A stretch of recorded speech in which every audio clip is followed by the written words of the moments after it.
Good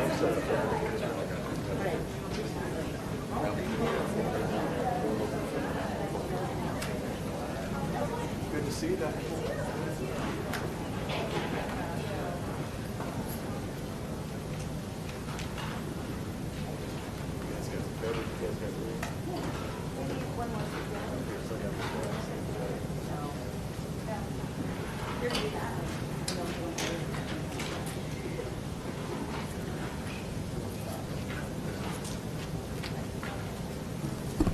Pursuant to Section 841411 of Nebraska statutes, the notice of this meeting was given on February 28, 2020.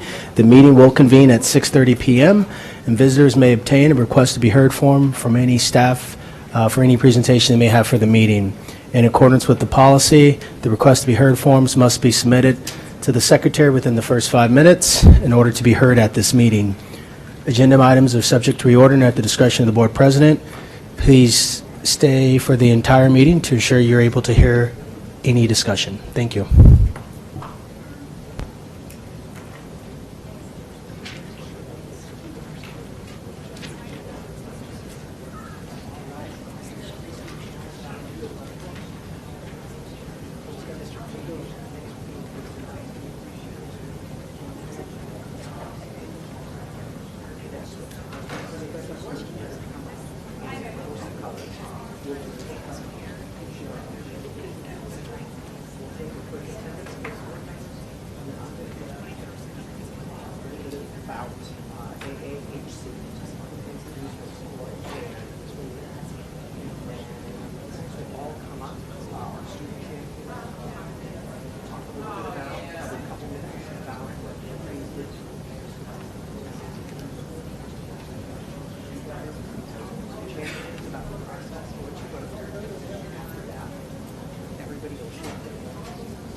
How are you?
Pursuant to Section 841411 of the Nebraska statutes, the next regular meeting of the Board of Education of Douglas County 0001 and Board of Educational Service Unit Number 19 will be held on Monday, March 16, 2020 at 6:30 p.m. in the Board Meeting Room of the Teacher Administrative Center, 3215 Cummings Street. The agenda will be kept current and available for public inspection in the office of the Secretary of the Board of Education at the Administrative Building during regular working hours. Pursuant to Section 841412 of the Nebraska statutes, the public is hereby informed that a current copy of the Nebraska Open Meetings Act is posted on the north wall of the board meeting room. Please stand and join us for the Pledge of Allegiance, led by the Omaha Bryan High School JRTC.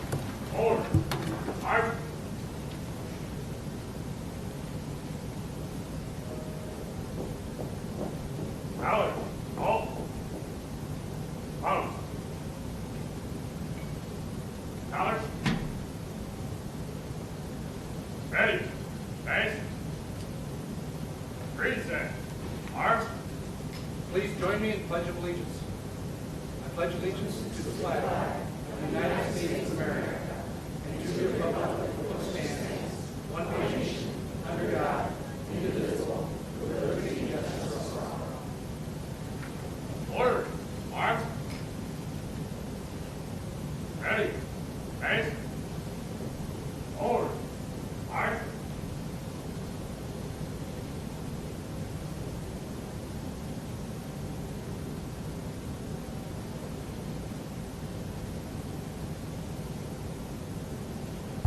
Thank you.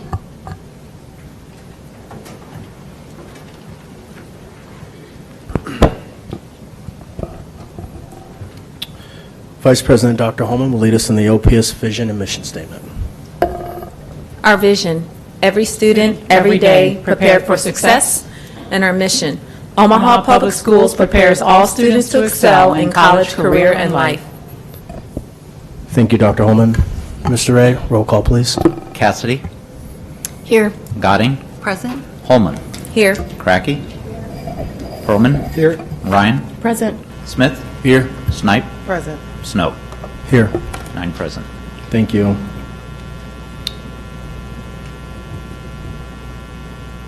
Moving on to School Spotlight with Jeremy Maskell. Also, colleagues, make sure your mics are turned off. Well, good evening, President Snow, Vice President Dr. Holman, members of the board, and Superintendent Dr. Logan. For this evening's OPS Proud Spotlight, we are very proud to welcome the winners of the African American History Challenge from both Northwest High School and Beveridge Magnet Middle School. The event is hosted annually by the 100 Black Men of Omaha and teaches students important historical facts about African Americans both locally and across our country. Principal Lee from Northwest sends his very best tonight. He had a conflict with this evening's board meeting, so I would like to introduce you to Ms. McCoy and Mrs. Molina, who will tell you more about the competition and our students, as well as Mr. Richard Webb from 100 Black Men of Omaha.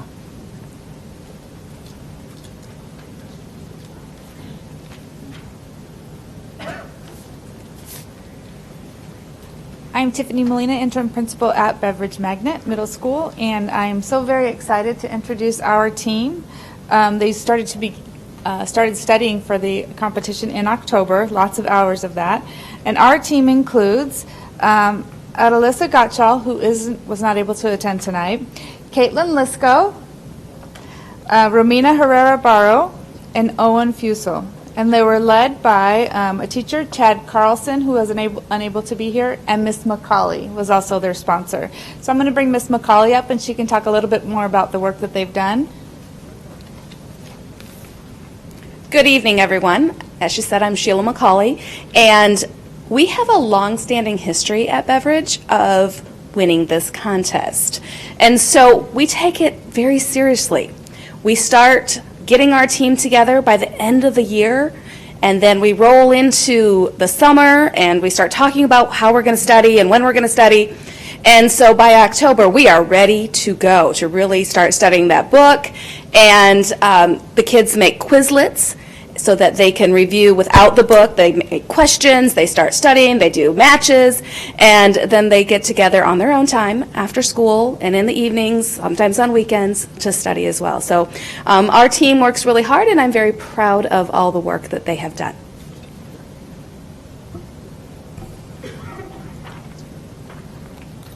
Hello, I'm Ms. McCoy. Our team starts around about August, September. We have now just have a 2-year history of winning. We are going to go as long as Beveridge because we're the Huskies. How the students prepare, we meet usually about once a week, and then as it gets closer to the competition, we meet every day. The students study really hard, but I think really what is key to our winning is that I feed them. I feed them very well. And food is really a proponent in how well we do. If I feed them less, they probably don't study as hard, so food is probably at the heart of our competition. And we are going to nationals, and we're going to take it. I believe Beveridge is going to take it with us as well, correct? So we are now studying, so now we have to go through, we have a whole new team going into nationals, and we're studying 3 days a week to prepare for this competition.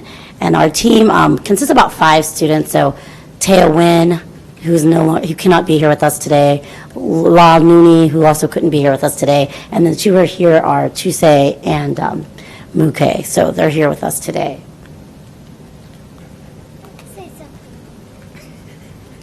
Hello, everyone. First, thank you for honoring these students and recognizing these students. I'm very excited. Everyone knows I'm an alumni of Omaha Northwest, so I'm a little biased. But just like they stated with Beveridge, Beveridge has a history of winning. We are national champs still as of today, and we're going to go down there and win again and bring back those national championships, not just in the junior division, but in the senior division too. So thank you for your support for our students in the African American History Challenge. Thank you. Okay, well, perfect. Well, I would love for all the students that participated, that came to please introduce yourself, what grade you're in, and if this is your first or how many years you've been participating in the African American History Challenge. And then also, in one word, I know I got a lot for you, one word, describe the African American History Challenge that you just participated in. My name is Romina Herrera Barro. I'm in 8th grade, and I've been participating since 7th grade. And I don't one word to describe it. I don't know. What's it feel like to win? Correct. That's another way. There we go. It feels good to win because the hard work paid off. Awesome. Thank you. My name is Caitlin Lisco. I'm in 8th grade, and I just started participating this year. And one word that I would describe it as is educational and fun. Thank you. My name is Owen Fusel, 7th grader, and this is my first year participating. And I think the word I would choose is rewarding. Awesome. Thank you.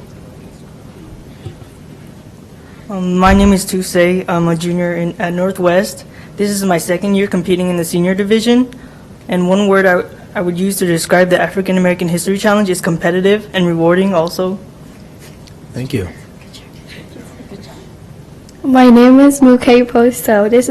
I'm a sophomore. This is my first year competing. And one word I would describe it would be accomplishing. Awesome. Thank you. Colleagues, any questions? Dr. Holman.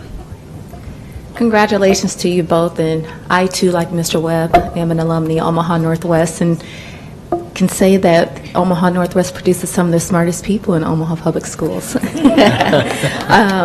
I'm a little biased as well. But anyhow, congratulations to you both. Can you all tell me when and where nationals will be, and what was the most exciting part about participating in the African American History Challenge? Anybody can go. So nationals are in Atlanta, Georgia from June 3rd through the 7th. And I think the most fun has probably been studying with everyone and just getting to spend time learning with them. So. Mrs. Cassidy. Thank you. Sorry. Go ahead. You can answer. I apologize. Well, the most exciting part for me was just getting the reward and the scholarships. Awesome. Thank you. Okay, I am just curious. I know you each mentioned kind of when you start the process, October and I think it's August, and you mentioned how often that you study. How long of an increment is it? I mean, are you like a couple hours, those sessions? Are some of you studying on your own at night after you've accomplished your other homework? I'm just kind of curious how much studying actually goes into the preparation. Well, like for me, like I would practice like after getting other schoolwork done, and then during school hours, Miss Macaulay would pull us out of the classroom so we can go study. And when it got closer to the competition, like we would spend like the whole day there, like studying, or, like most of the day. Yeah. And then we were responsible for all our other work too. Of course, after your regular studying. So I'm afraid they may not mention how much they study. So for the nationals last year, there was a new book that the students had to use, so there wasn't a preset questions. So our particular students we had to map out the whole entire book, and so it was the 100 facts about the Negro, and it was rewritten and added. So the students, we had a spider web that, so we worked almost about an hour and a half, 3 days a week after school, and as the competition gets closer, we usually do about closer to 2 hours every day. And since social media is such a really good site, we formed a group where then they can chat and interact. And I know our students last year to win nationals would get together at the library on their own time and usually spend about 3 to 4 hours as it led up. And since I do have a degree in African American Studies, that's one of my degrees, so we kind of also try to help make the connection. So one of the great things about this organization, and if you can just see that it's not about having just African Americans participate, but really just to highlight the impact that African Americans have made in this world. And I think that's one of the things the students got to learn. Like I know Tuesday, when we went to nationals and we went to the organization and the leaders and the speakers they had, I think it really made an impact in understanding the importance of this education and what they're doing and what the 100 Black men are providing to all our students, because they really do grow and learn. And I know the friendships that have been made out of our group alone have just been amazing. And watching their growth as just individuals, for me as a teacher, it's been such a blessing. And that's why I enjoy doing it. So I really feel blessed to get to see these kids grow and do this year after year now. Thank you. Appreciate it. Ms. Snipe. First of all, congratulations to all of you, and hard work is rewarding, especially when there's food involved. I was wondering, that was a nice segue, I'm curious to hear maybe one of the most interesting facts that you learned that you didn't know before about African American history. Some, all, does not matter, but I'm really curious to hear about that.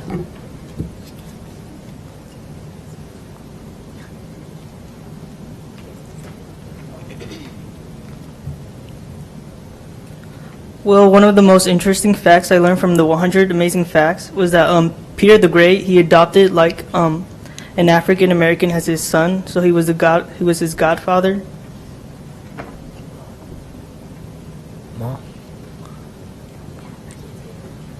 I just learned something new today. I don't know if you guys know that. Anyone else? All right. It's okay. That's fine. Any other board members? Ms. Cracky? I really like all the hard work you've done, and I know that it goes on in both of those schools. Because I've been there, I see a lot of preparation and things that you do, and I was there the other day, so I got to see you in the hall. I didn't get to meet you yet, so I missed you, but it was it was nice being there, and I'm so proud of you all for learning all those things. And I don't know if you have the overheads and things we used to have on some of the Black Americans, but we had some to put on our overhead with a little thing to go along with it. That was a lot of fun to use. It makes I know you probably have a lot of things you do with your lessons, but that was one thing I found to be very effective. Thank you. Any other board members? Well, we would like to show you a small appreciation of our small token of our appreciation. I apologize, been talking all day, and give you this OPS Proud Pin because you have made us proud. Good luck to you on your adventures in Atlanta. Make sure you get to your event early because the traffic is hectic. We would love to take a photo with you in the middle, and everybody, would you please join us in a round of applause for these amazing students for OPS.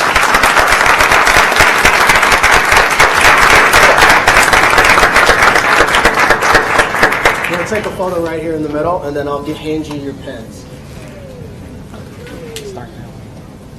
He gave them different. No shame. Corona. That's why I mentioned her on the radio. Thank you. Excited for the kids to win. I'm surprised nobody said they were happy about the $5,000 they got or the iPads. That's what I'm thinking, right?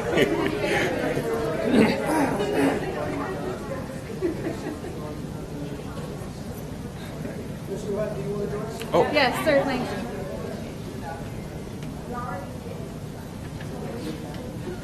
Okay, I'm going to have all of you guys scoot in just a little bit. Perfect. That's perfect. Okay, big smiles. 1, 2, 3. Do one more. 1, 2, 3. Perfect. Thank you, guys. Thank you so much. Appreciate it.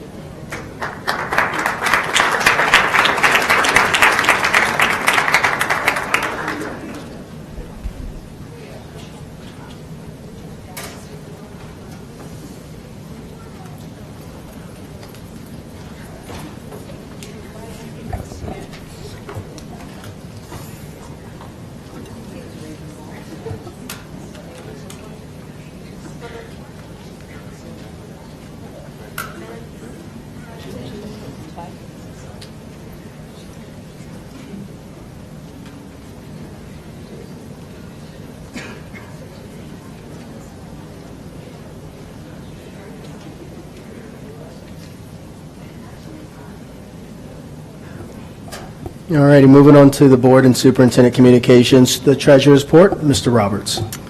Thank you, President Snow, members of the board, Superintendent Logan. The financial statements for the period ended January 31st, 2020 have been finalized and submitted for your review. Thank you.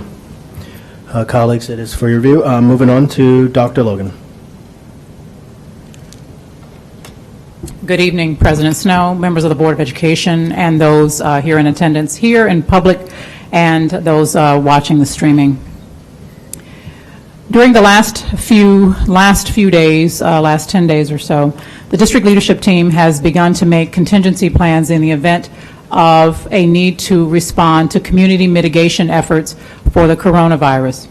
The CDC and our local public health officials have encouraged businesses, schools, colleges, and families to review plans and prepare in the event large public gatherings may be canceled or delayed to help prevent widespread illness.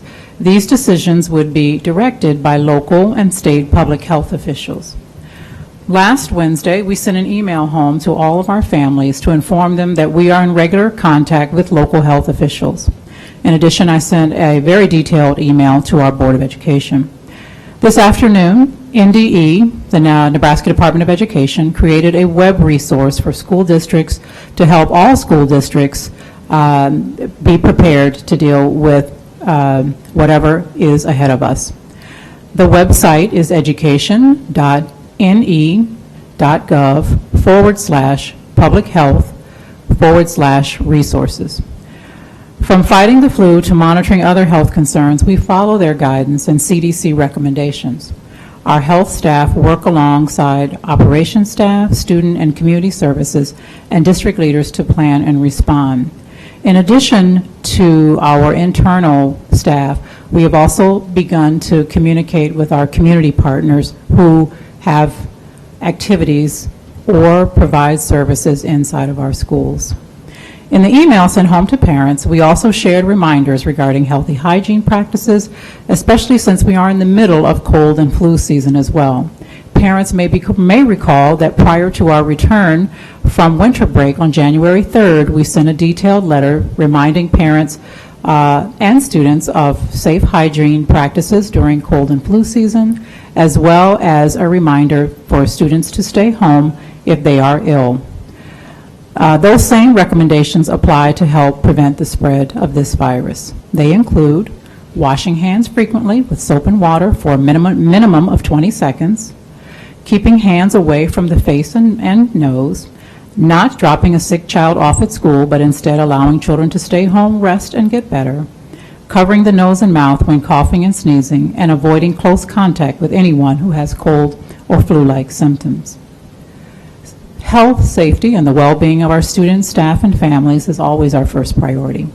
As the Centers for Disease Control share more information with school districts across the country about this matter, we will continue to keep our staff and families informed.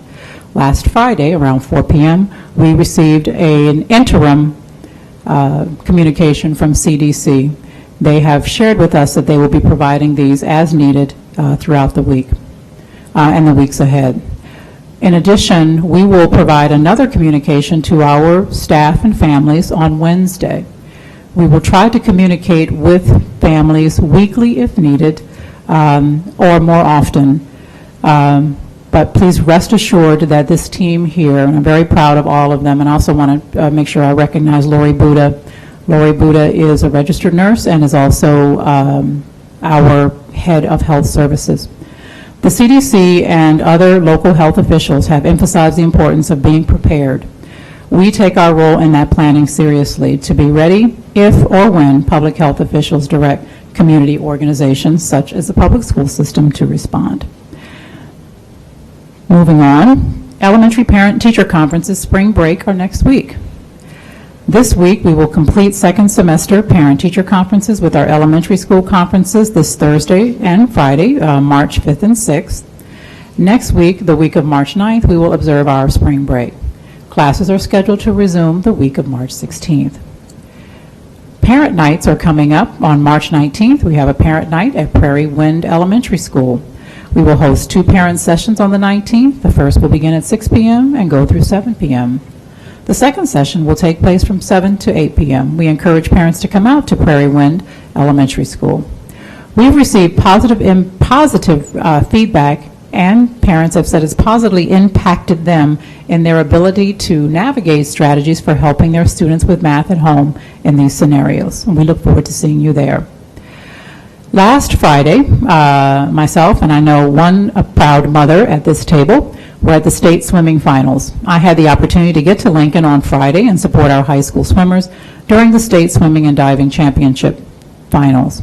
Congratulations to all of our swimmers at Burke, at Central, at North, and South High Schools for their participation and performance at the state swim meet. I also want to let them know that their OPS cheer did make me cry. Just only one tear because it was Saturday when I got it. So I was resting at home. But it was really, really sweet of them to be proud of the people who have supported them, to, of course, to include their parents during their time and during swim season. So really tickled for all of those young people. They really have they call themselves the OPS Family Swim Team. Did I get that right? They're a group, and they really do support each other. It's really lovely. Read Across America. Today is March 2nd. It's Dr. Seuss's 116th birthday. And we observe this every year. The National Education Association leads some of this work. I had the pleasure of reading today at Bancroft Elementary School to, I think, all of the kindergartners, or at least 2 classes of kindergartners. I also was able to read at Gilder and at Druid Hill Elementary to elementary school students this week. It's been a wonderful, wonderful opportunity, and if you have the opportunity to get in and read to young people, it doesn't matter whether it's Read Across America Week, it's always fun.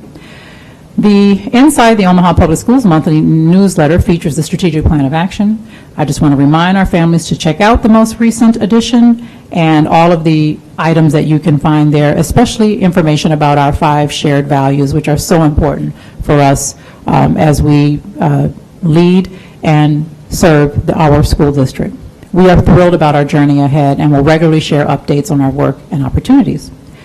Several congratulations and kudos, starting with Morton Middle School's Liliana Johnson for being selected as this year's American Red Cross Hero winner in the Heartland Essay Contest. Students throughout Nebraska were invited to write an essay about their own Heartland hero, and Liliana's essay was selected as the overall winner from hundreds of applicants. So congratulations. I'm going to get out there by the end of the month to make sure I congratulate you in person.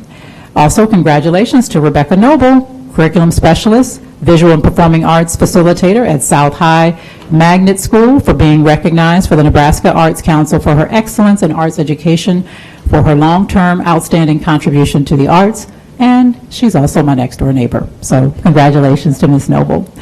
Congratulations to the King Science and Technology Science Bowl team for winning the Regional Science Bowl on Saturday, February 1st. The team, consisting of Baladia Marathon, Brandon Olson, Isabella Saxton, Jonas Morgan, and Catherine Rice, earned a spot at the national competition in Washington, D.C. on April 30th.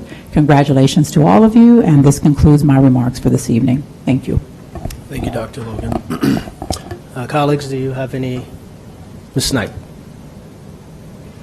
So last Monday I had the opportunity to attend the Omaha Community Council for Racial Justice and Reconciliation meeting, and when I was there, I got to meet two young men who went to go to Central High School right now, and I'm sorry, but I have to check. They are Noah and Nigel McPherson, and so each year, students from across the Omaha high schools come together to participate in the Living the Dream competition, and these two young men won. They wrote a musical score for the Will Brown commemoration, and so they performed it that night, and I just was so proud, just so very proud. It's so wonderful to see young people who are just that talented, and so you can't see something like that and not brag about OPS. So I had to share that with everyone here. It was just a really, really wonderful event, and again, just very, very, very proud of the students we have and the talent that they have. So I want to take a minute to share that.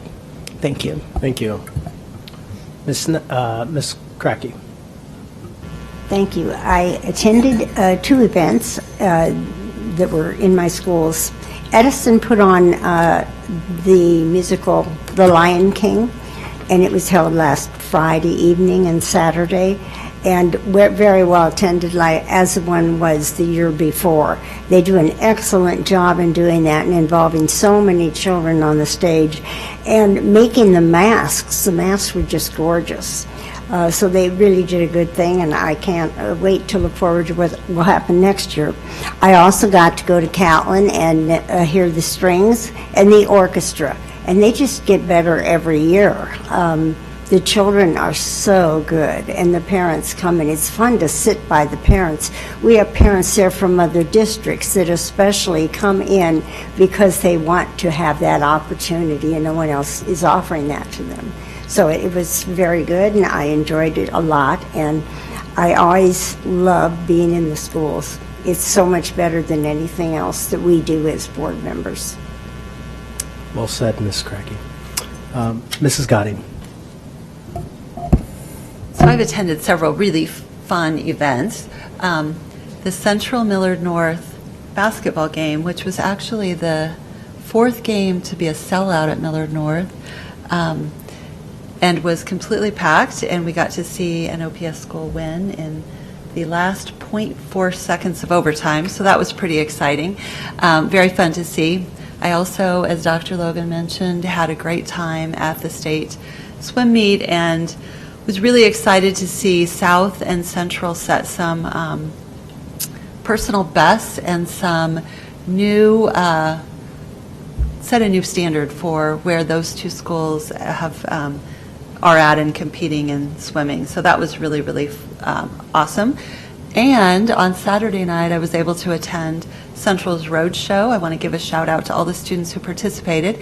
And I also was able to see the McPherson brothers presentation, which was pretty impactful, and obviously two very, very talented young men. So it was just a really great week to see Omaha school students really stand out in the community and in our state. So it was an awesome week. Thank you. Any other colleagues? Thank you. Moving on to the consent agenda, we do not have any public comments tonight. There's been some change on the consent agenda. We've changed it on our form, but on the forms that you have out in the audience, I-21 has been pulled, so that's not on the consent agenda. And then also for everyone here, I-2 23 has been moved from the consent agenda, still dynamics work, and has been moved to J1C for action item. I will entertain a motion to approve the consent agenda that is here before us. So moved. Second. There's a motion by Ms. Ryan, second by Ms. Cracky. I will be abstaining from, any abstentions?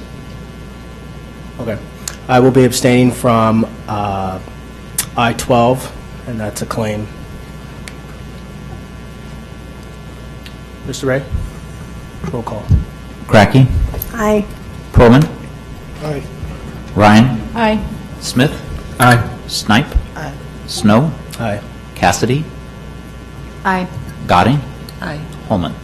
Aye. 9-9. Motion carries. Thank you. Moving on to our first action item, J1A, legislative update. We have Megan Nillis-Brash as well as Blair McDonald, district lobbyist. Good evening, everyone. Last Good week evening. was the final week of legislative committee hearings on newly introduced legislation this session. Tomorrow will be day 33 of the legislative session, and it's the first day of all-day debate. So first, I want to kind of give you guys a financial update. The Economic Forecasting Board met on the 28th, last Friday, and raised revenue receipt projections for the current and next fiscal years. Current projections for fiscal year 2019 to 20 were raised by $115 million based on increased sales tax and corporate income tax receipts. And new projected revenues for fiscal year 2020 to 21 were increased by $25 million for a total of $140 million over these two fiscal years. But that is included in the budget biennium, which spans the previous 2 years within the budget and then next year. So that's over 3 years. And this does include the considerations for the coronavirus impact to the state. The Speaker announced the list of 25 bills that he's designated as Speaker priorities this past Tuesday on the 25th. Those bills, combined with the Senator and committee priority bills, shrink our universe of bills that will be scheduled on the agenda for and actually see floor debate. So first, I kind of want to run through a few of our big ticket item major bills that have been on the floor or are currently coming to the floor, and then I kind of want to hit the highlights of the Senator and Speaker and committee priority bills that have an impact to OPS.